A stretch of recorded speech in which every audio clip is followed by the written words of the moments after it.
ఈ రోజున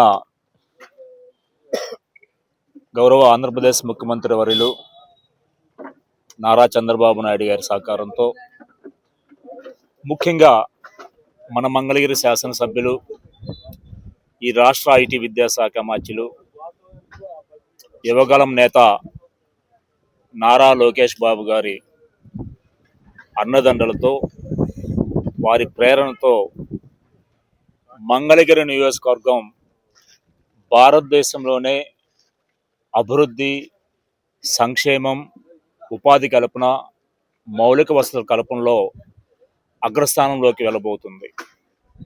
ఎందుకంటే మంగళగిరి నియోజకవర్గంలో అధికారంలోకి వచ్చిన 2 సంవత్సరాల కాలంలోనే అభివృద్ధి శరవేగంగా పరుగులు వేస్తుంది. ఉద్యోగ అవకాశాలు అలాగే కల్పిస్తున్నారు. ప్రజలకు కావాల్సిన మౌలిక వసతులు శరవేగంగా అమలు చేస్తున్నారు. ఈ రోజున దుగ్గిరాల మండలం తీసుకుంటే ప్రతి గ్రామంలో కూడా అనేక సిసి రోడ్లు ఇప్పటికే పూర్తి చేయడం జరిగింది. అనేక డ్రైన్ వర్క్స్ పూర్తి చేయడం జరిగింది. ఇరిగేషన్ కెనాల్ వర్క్స్ అన్నీ కూడా ప్రారంభించుకోవడం జరిగింది. అలాగే అనేక డొంక రోడ్లు పొలాలకు వెళ్ళడానికి కానివ్వండి, అనేక డొంక రోడ్లు పూర్తి చేసుకోవడం కూడా జరిగింది. అనేక కలవట్లు నిర్మించుకోవడం జరిగింది.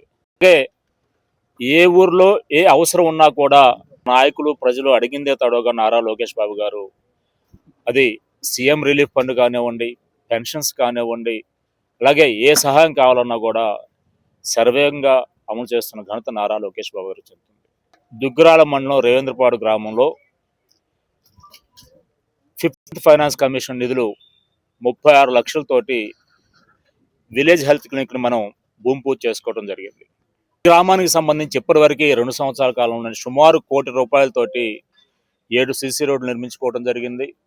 అలాగే రవీంద్రపాడు నుంచి నూతకు వెళ్లే రోడ్డు, అలాగే గ్రామంలో అనేక డొంక రోడ్లు కూడా మనం ఏర్పాటు చేసుకోవడం జరిగింది. ఒక విజనరీ ముఖ్యమంత్రి, మన శాసనసభ్యులు ఒక పని చేసే వ్యక్తి, నిధులు రాబట్టగల వ్యక్తి, పనులు చేయించగలిగిన వ్యక్తి మనకి మన శాసనసభ్యులుగా ఉండటం మనందరి అదృష్టం. మనం ఏ జన్మలోనూ మనం అదృష్టం చేసుకుంటేనే మంగళగిరికి వారి శాసనసభ్యులుగా ఇక్కడ వ్యవహరిస్తున్నారు. అందరూ ఒకటే గుర్తుపెట్టుకో, అభివృద్ధి సంక్షేమంలో ఎక్కడా వెనుకబాటుతనం లేదు. రాష్ట్రంలో అభివృద్ధి అలా కొనసాగుతుంది. ముఖ్యంగా మంగళగిరిలో శరవేగంగా అభివృద్ధి సంక్షేమం అమలవుతున్నాయి. కాబట్టి రాబోయే రోజుల్లో కూడా మనం చంద్రబాబు నాయుడు గారు అధికారంలోకి వచ్చిన తర్వాత ఆర్థిక లోటు ఉన్నప్పటికీ కూడా 1924 మధ్య జగన్మోహన్ రెడ్డి అన్ని వ్యవస్థలను సర్వనాశనం చేసి రాష్ట్రాన్ని అప్పులు కుప్పలుగా చేసి వెళ్ళిపోయినప్పటికీ కూడా మొదటి రోజు నుంచే పెన్షన్ 4,000, 6,000, 10,000, 15,000 రూపాయలు చేసిన ఘనత చంద్రబాబు నాయుడు గారి కూటమి ప్రభుత్వాన్ని. మహిళలకు స్త్రీశక్తి ద్వారా ఉచిత బస్సు ప్రయాణం కల్పించిన ఘనత కూడా కూటమి ప్రభుత్వాన్ని. సంవత్సరానికి 3 గ్యాస్ బండ్లు ఉచితంగా అందజేస్తున్నారు. తల్లికి వందనం ద్వారా 2వ సంవత్సరం ఈ రోజున సుమారు 67,47,000 మంది విద్యార్థులకు తల్లికి వందనం ఇవ్వటం మనందరం చూసాం. మనం గొప్పగా చెప్పుకోదగ్గ విషయాలు.